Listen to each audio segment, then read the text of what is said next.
Hello dear friends, स्वागत करते हैं आपका अपने YouTube channel genius hub academy पर। मैं विकास गुप्ता आपको इस प्लेटफॉर्म पर क्लास 12 का फिजिक्स पढ़ा रहा था, जिसमें हमारा चैप्टर चल रहा था chapter number 3 potential and capacitance, जिसे हिंदी में कहते हैं विभव तथा धारिता।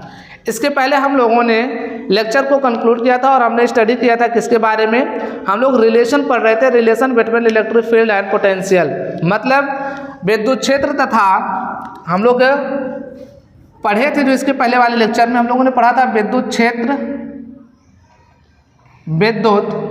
क्षेत्र तथा विभवांतर में संबंध, रिलेशन बिटवीन, इंग्लिश में कहेंगे रिलेशन बिटवीन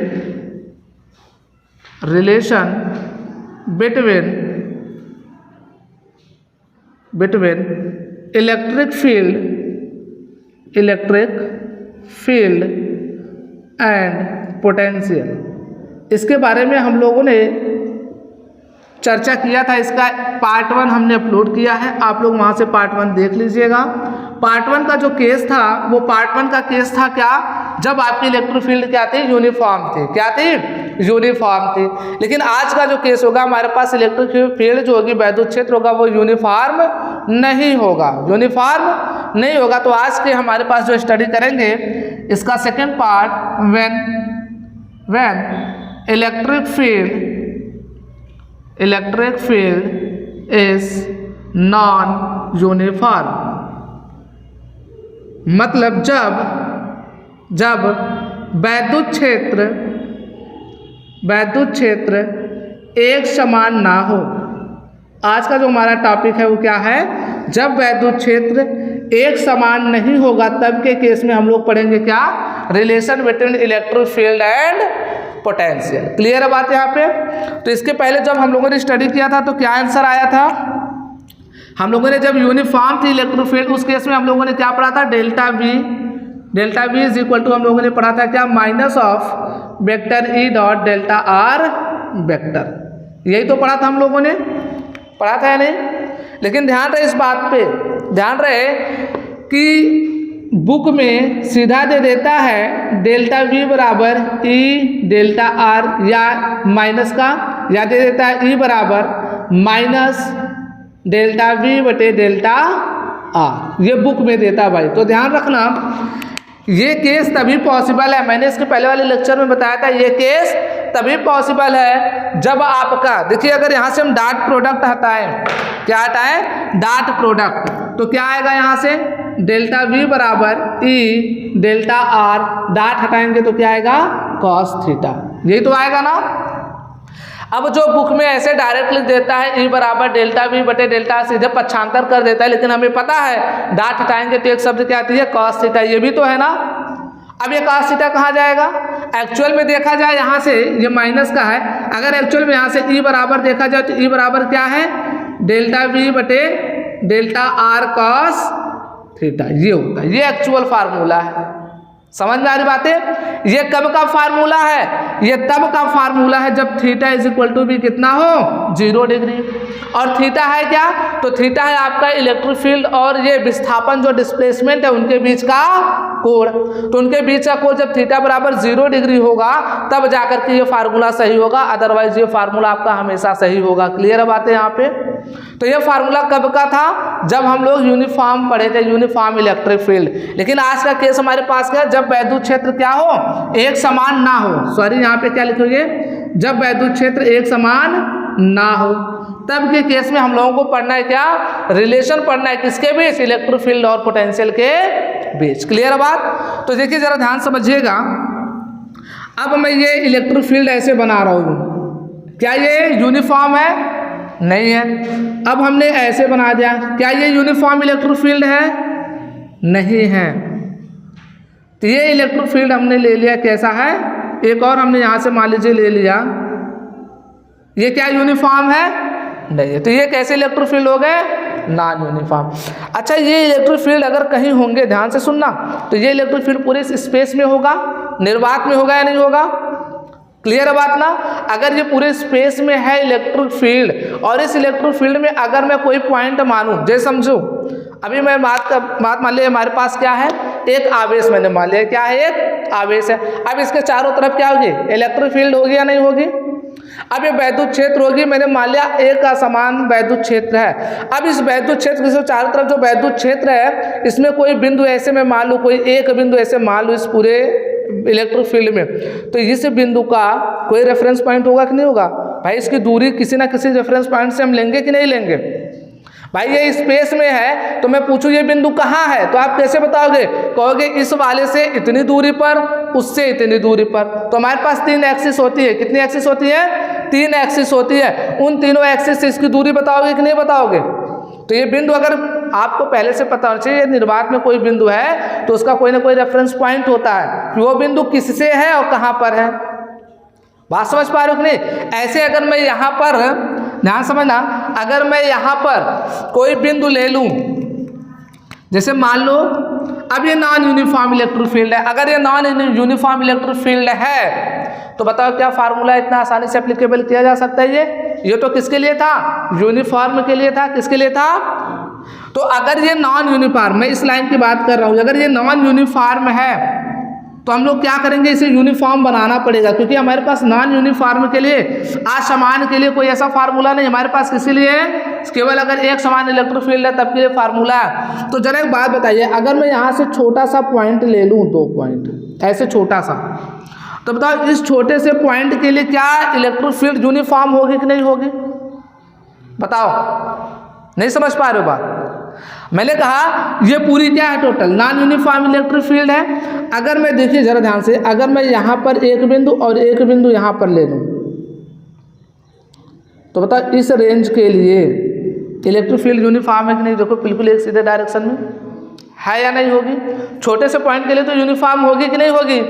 और अगर ये छोटा सा पॉइंट, अगर मैंने मान लिया ये पॉइंट आपका R1 है और ये क्या है, R2, सॉरी ये हमने पॉइंट मान लिया आपका क्या A है और ये पॉइंट क्या है, B है। अब ये छोटी सी डिस्टेंस है तो पोटेंशियल भी कितना आएगा, एक छोटा सा, वो हमने मान लिया क्या, dV मान लिया।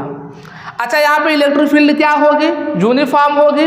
और हमने इसके बीच का एक डिस्प्लेसमेंट मान लिया कितना, dr, क्या मान लिया, dr। अब ये दोनों बिंदु निर्वात में रखे गए हैं, इस पूरे वायु में, हवा में स्थिर हैं, तो कोई ना कोई तो इसका रेफरेंस पॉइंट होगा कि नहीं होगा, एक होगा कि नहीं होगा। तो मैंने मान लिया ये रेफरेंस पॉइंट है, यहाँ से मान लेते हैं ये क्या है आपका, चलो यहाँ नहीं ऐसे मान लेते हैं, ये कार्टेशियन प्लेन में रखा गया। कहाँ रखा गया है, कार्टेशियन प्लेन में। तो यहाँ से अगर मैं इस बिंदु की बात करूँ तो कितना मैं मान लेता हूँ, R1। इस बिंदु को क्या मान लेता हूँ मैं, क्या मान लेता हूँ, R2। क्या है, R2। ये इसका पोजीशन वेक्टर है। पढ़ाया था ना 11th क्लास में, कौन सा वेक्टर है ये, पोजीशन वेक्टर, जो इसकी पोजीशन बता रहा है। मतलब इस रेफरेंस पॉइंट से ये कितनी दूरी पर है, R1 पोजीशन पर, और ये R2। क्लियर है बात। अब अगर हम A से B तक जाए, कहाँ जाए, A से B तक, तो आप हमें बताएंगे कि A से B तक जाने में कितना पोटेंशियल होगा, कितना वर्क करना पड़ेगा, ये आप बता सकते हो कि नहीं बता सकते हो।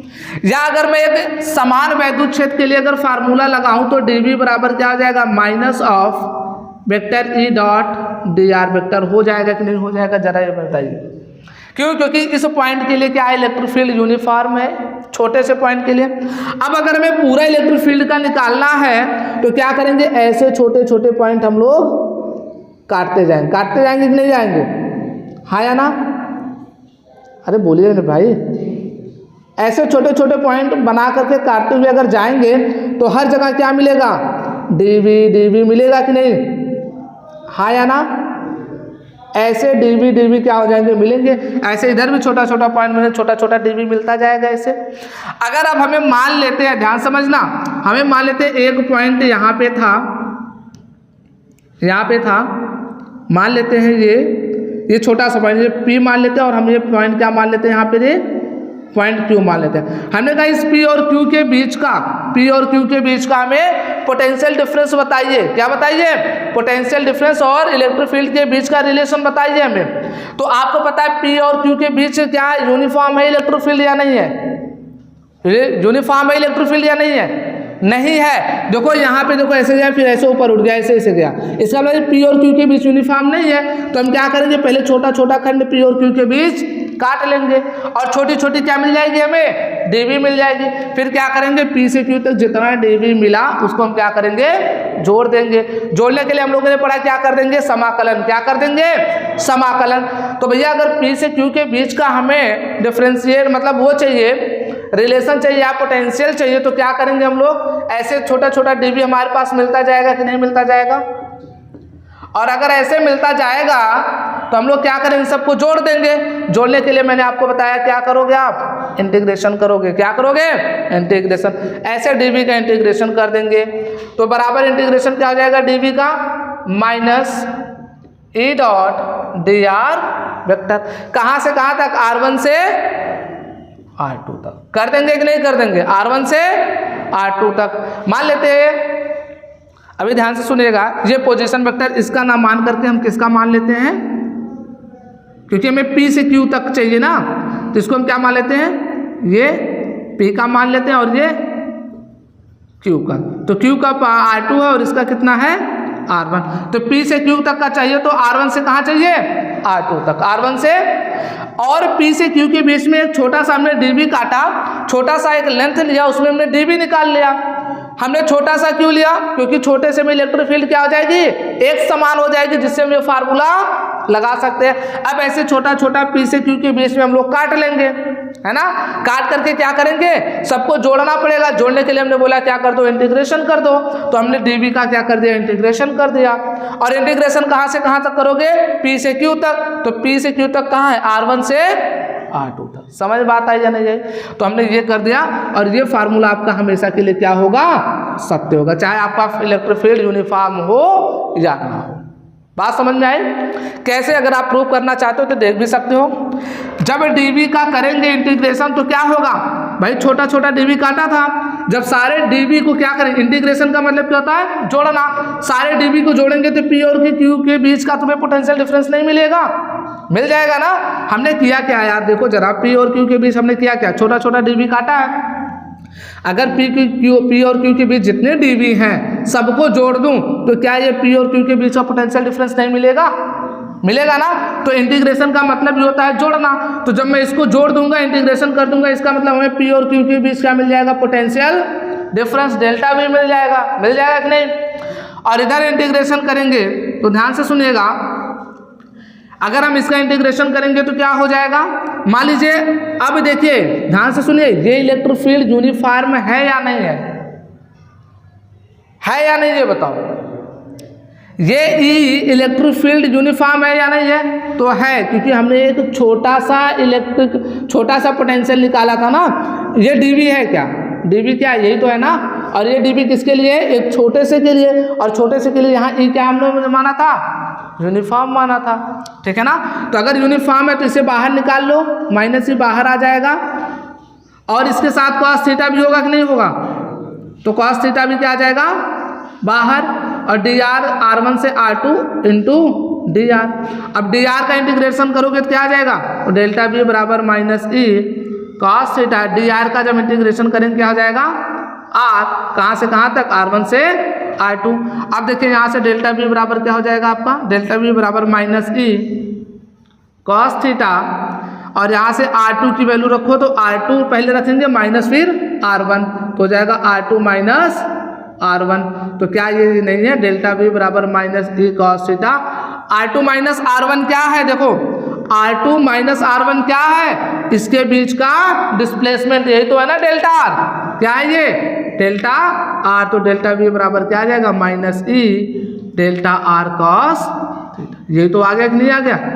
तो जब इलेक्ट्रिक फील्ड यूनिफॉर्म होती है तो ये फार्मूला अप्लाई करते हैं। तो ये जो फार्मूला आपका ये सबके लिए सत्य होता है। ये फार्मूला किसके लिए सत्य होता है, ये चाहे आपका इलेक्ट्रिक फील्ड कांस्टेंट हो या ना हो। क्लियर है बात यहाँ पे। तो हम लोगों ने दो फार्मूले सीखे, कौन कौन सा, एक हमने ये फार्मूला सीखा है, ये इंपॉर्टेंट फार्मूला आप लोग याद रखिएगा, dv बराबर minus E dot vector E dot dr vector. और ये फार्मूला, ये दोनों फार्मूले हमेशा सत्य हैं। ये फार्मूला तब सत्य है, ये फार्मूला तब सत्य है कब, ये फार्मूला तभी सत्य होगा जब आपका इलेक्ट्रिक फील्ड क्या होगा, यूनिफॉर्म होगा। और ये तब सत्य होगा जब इलेक्ट्रिक फील्ड भी यूनिफॉर्म हो, एक समान हो, और थीटा बराबर क्या हो, 0 हो। क्लियर है बात यहाँ पे, बात समझ में आई। तो आप इसे नोट करिए। इसके बाद हम आपको इससे कुछ और चीज़ों के बारे में डिस्कस करते हैं, तब तक आप पहले इतना नोट कीजिए। आई होप आप लोगों ने नोट कर लिया होगा। चलिए इसके बाद हम लोग आगे बात करते हैं। देखिएगा सबसे इम्पॉर्टेंट बात क्या है, यहाँ से जो मैं आपको बताऊंगा वो बिल्कुल आपको क्वेश्चन करने के लिए होगा। क्या करने के लिए? क्वेश्चन करने। यहाँ से हम फार्मूला जनरेट करेंगे और वो जानना बहुत ज़रूरी है आपके लिए। तो बात करते हैं, एक बात हमको ज़रा बताइए आप लोग, अगर मान लो कोई बिंदु यहाँ पे है, मान लेते हैं ए, तो आप बताइए हमें, ये बिंदु देखिए इस y एक्सिस से भी कुछ दूरी पर है और ये x एक्सिस से दूरी पर है और ये y, देख पा रहे कि नहीं? अगर मैं ऊपर जा रहा हूँ मतलब कहाँ जा रहा हूँ? y एक्सिस में, और मैं इधर जा रहा हूँ तो मतलब x एक्सिस में। तो ये दूरी किससे हो गई? x अक्ष से, है ना, और ये दूरी किससे हो गई? y अक्ष से। और एक तीसरा एक्सिस है z, तो इससे भी तो कुछ दूरी पे होगा कि नहीं होगा? मतलब अगर कोई बिंदु इस स्पेस में, इस निर्वात में रखा जाए, यदि कोई भी बिंदु इस स्पेस या निर्वात में रखा जाए तो वो बिंदु तीनों एक्सिस पर डिपेंड करता है, x पे, y पे और z पे।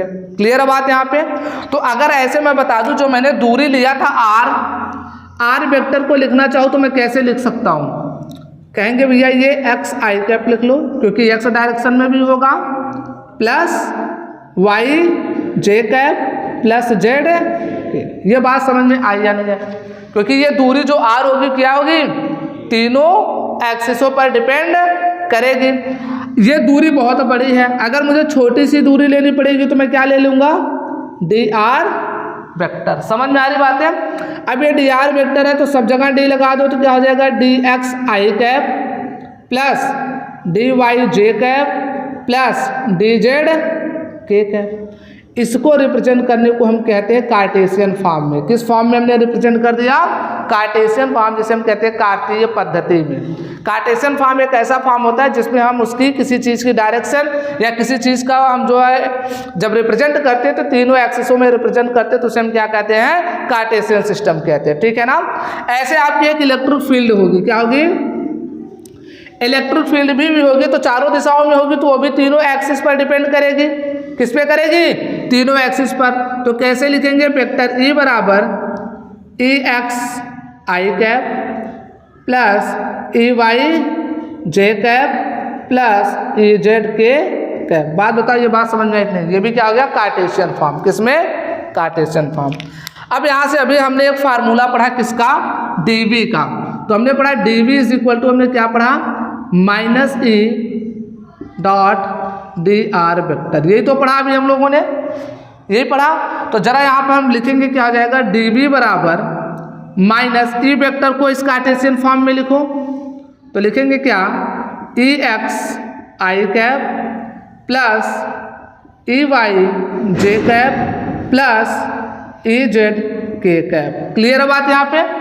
अब डॉट प्रोडक्ट लगा है तो डॉट लगाइए, और dr वेक्टर क्या है? dx i cap plus dy j cap plus dz k cap. ये बात समझ में आई या नहीं है? आपको बताइए जरा, कोई दिक्कत है यहाँ पे? अब अगर कोई दिक्कत हो तो आप बताइएगा। यहाँ से dv बराबर क्या हो जाएगा? माइनस, अब आप लोगों ने डॉट प्रोडक्ट में क्या पढ़ा है? x i का i के साथ, j का j के साथ, k का k के साथ। तो i का i के साथ करेंगे तो i स्क्वायर हट जाएगा, तो बचेगा क्या हमारे पास? ex into dx। बचेगा कि नहीं बचेगा? प्लस j का j के साथ करेंगे तो j स्क्वायर हट जाएगा, बचेगा क्या? ey dy। हाँ या ना भाई? ऐसे सिमिलरली क्या बचेगा? ez dz। बात समझ में आई कि नहीं आई? कोई दिक्कत है? तो ये dv बराबर आ गया। क्या आ गया? dv बराबर। अब हमें क्या चाहिए? दो dv क्या है? बहुत छोटा सा बिंदु लेते, कोई दो बिंदु हमारे पास था। वैसे मान लेते हमने क्या किया था, हमारे पास एक बिंदु P था और एक बिंदु क्या था? Q था। इनके बीच का हमें पोटेंशियल डिफरेंस निकालना था, डेल्टा V। लेकिन हमने क्या किया था? छोटे छोटे खंडों में काटा था, और छोटे खंड में जब काटा था तो क्या आया था? Potential difference dV। मतलब कि दो बिंदुओं के बीच, उसके दो बिंदुओं के बीच की dV थी ना, तो हमें क्या चाहिए, पी और क्यू के बीच का क्या चाहिए हमें, आपको वो चाहिए ना, पोटेंशियल डिफरेंस। अब देखो ऐसे बहुत सारे डीबी काटे गए होंगे, तो क्या करेंगे हम इसको सारे को जोड़ेंगे। जोड़ने के लिए हम इसका फिर अब क्या कर देंगे, इंटीग्रेशन। क्या कर देंगे, नहीं इंटीग्रेशन नहीं करेंगे, पार्शियली डिफरेंशिएट करेंगे। अभी बताते हैं इंटीग्रेट कब करेंगे, बात तो समझिएगा। एक चीज लिखिएगा आप लोग, इसको क्या करेंगे, partially differentiate, partially differentiate, partially differentiate, differentiate with respect to X. Partially मतलब क्या होता है, आंशिक। क्या होता है, आंशिक। आंशिक रूप से डिफरेंशिएट मतलब होता है अवकलन करना।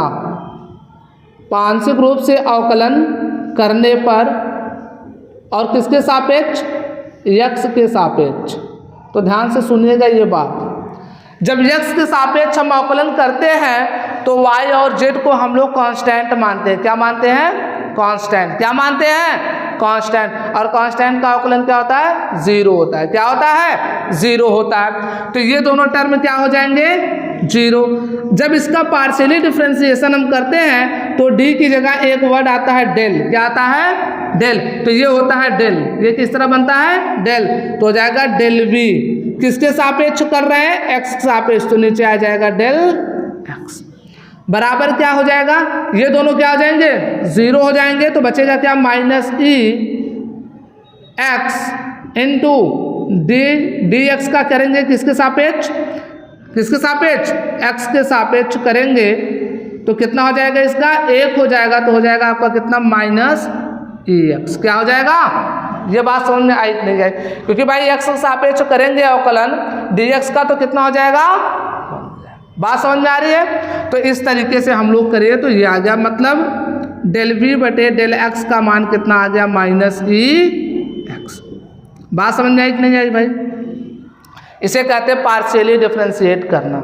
ऐसे हम क्या करेंगे, सिमिलरली इसी प्रकार अब हम किसके सापेक्ष करेंगे, यक्स का हो गया तो किसके सापेक्ष, वाई के, और वाई के सापेक्ष करेंगे तो यक्स और जेड क्या हो जाएंगे, कांस्टेंट हो जाएंगे। तो जिसका अवकलन क्या हो जाएगा, जीरो हो जाएगा। ठीक है ना।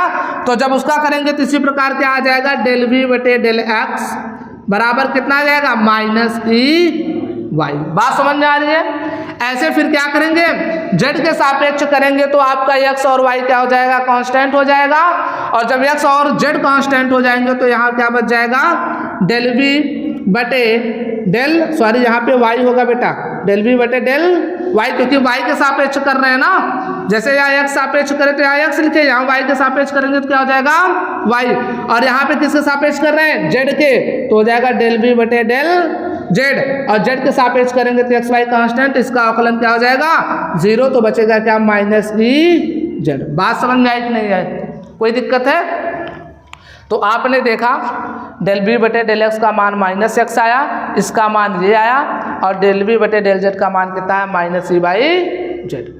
डेल वी बटे डेल वाई का मतलब क्या है, हमने इस v का dv का क्या किया, अवकलन किया है किसके सापेक्ष, y के सापेक्ष। और किस प्रकार का अवकलन है, आंशिक रूप से। किस प्रकार से, आंशिक रूप से। क्लियर है बात यहाँ पे। अब यही डेल वी बटे डेल वाई जो है minus E Y E Z का मान अगर मैं उठा करके इस वाले में रख दूं, कहाँ गया, वेक्टर ई में, तो क्या होगा। यहाँ से जरा देखो, अगर मैं यहाँ से ये भी तो कह सकता हूँ ना कि माइनस ई एक्स बराबर डेल वी बटे डेल एक्स बराबर क्या आया है, ध्यान से देखना, डेल वी बटे डेल एक्स बराबर आया आपका माइनस ई एक्स। या इसी को मैं ये भी तो लिख सकता हूँ, ई एक्स बराबर माइनस डेल वी बटे डेल वाई, सॉरी एक्स। लिख सकते हैं कि नहीं लिख सकते हैं, बात को समझते हुए चलना भाई।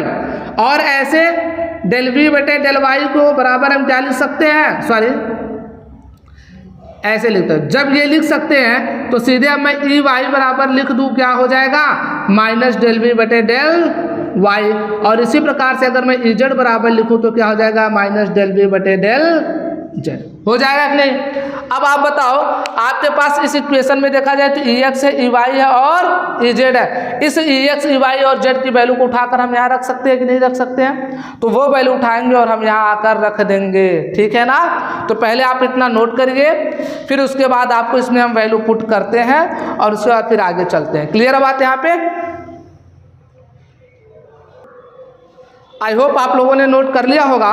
तो चलिए, इसमें अब हम जो लोगों ने पढ़ा था, क्या पढ़ा था, हमारे पास जो वैल्यू थी वो क्या थी, वेक्टर E बराबर क्या था आपके पास, EX I cap plus EY J cap plus EZ बराबर EZ K cap, EZ K cap, ये हमारे पास था। और हमने आपको बताया EX बराबर क्या आपका आया था, माइनस डेल V बटे डेल X, और EY बराबर क्या आया था, माइनस डेल V बटे डेल Y, और आपका EZ बराबर आया था माइनस डेल V बटे डेल Z। अब इस वैल्यू को हम क्या करेंगे, उठाकर यहाँ पुट कर देंगे, तो क्या आपका मिलेगा, तो वेक्टर E बराबर आपका मिल जाएगा, रखिए उसका माइनस डेल V बटे EX, यहाँ क्या रखेंगे, डेल V बटे del X I cap plus, इसकी जगह प्लस लिख देंगे ना, क्या लिख देंगे, प्लस माइनस डेल V बटे डेल Y J कैप और प्लस माइनस डेल V बटे डेल Z K कैप। ये बात आपको समझ में आई या नहीं आई भाई? आया नहीं आया? कोई दिक्कत है? तो इस तरीके से एक फार्मूला बन गया। क्या बन गया? एक फार्मूला बन गया। अब इससे फार्मूला निकालोगे कैसे? मान लो आपके यहाँ इलेक्ट्रिक फील्ड दे दिया आपका क्या, x² plus y plus 3z, ये आपका इलेक्ट्रिक फील्ड दे दिया। कह रहा है ये हमारे पास वेक्टर E बराबर है, या इलेक्ट्रिक फील्ड ये है, इसके साथ मान लेते हैं आई कैप लगा दिया, मान लेते हैं ऐसे ही दे दिया। अब आपसे पूछा ये इलेक्ट्रिक फील्ड है आपके पास, क्या है, इलेक्ट्रिक फील्ड है। पूछ लिया 1,0,1 पर E का परिमाण ज्ञात कीजिए, E का परिमाण ज्ञात कीजिए। तो भैया आपके इलेक्ट्रिक फील्ड ये है, आपको इसी फार्मूले पे निकालना। अगर आपको इलेक्ट्रिक फील्ड निकालना तो पहले आपको क्या चाहिए, डेल V बटे डेल X। तो डेल V बटे डेल X है क्या, X के सापेक्ष आपको क्या करना पड़ेगा, अवकलन करना पड़ेगा कि नहीं पड़ना। मान लो E की बजाय ये V दे दिया, क्या सपोज करो V दे दिया, क्या दे दिया, V दे दिया, क्या दे दिया, V का वैल्यू दे दिया। E नहीं दिया है, क्या दिया है, V। मान लो E आपको निकालना है, आपको क्या दे दिया, V। अब क्या करोगे, इसे V बराबर ये दे दिया, तो यहाँ से क्या निकालोगे, डेल V बटे डेल X। डेल V बटे जब डेल X निकालोगे, इसका मतलब V का अवकलन कर रहे हो किसके सापेक्ष, X के सापेक्ष। तो जब X का अवकलन करोगे तो बाकी ये दोनों क्या रहेंगे, कांस्टेंट, तो 0 हो जाएगा। अब x² का अवकलन क्या हो जाएगा, 2x, क्या हो जाएगा, 2x। बात समझ में आई कि नहीं आई? ऐसे अब फिर क्या निकालोगे, डेल V बटे डेल y बराबर, अब y के सापेक्ष अवकलन करो तो ये दोनों क्या हो जाएंगे, 0, और y के सापेक्ष y का अवकलन करते हो तो कितना आता है, 1 आता है। क्या आता है, 1 आता है, ये आपको पता होना चाहिए। फिर आप डेल V बटे डेल Z निकालोगे, तो z के सापेक्ष करो तो ये दोनों कांस्टेंट है, 0, तो कितना बचेगा, z के सापेक्ष करोगे तो 3z है, z के सापेक्ष z का करोगे तो 1 हो जाएगा, बचेगा कितना, 3। कितना बचेगा, 3।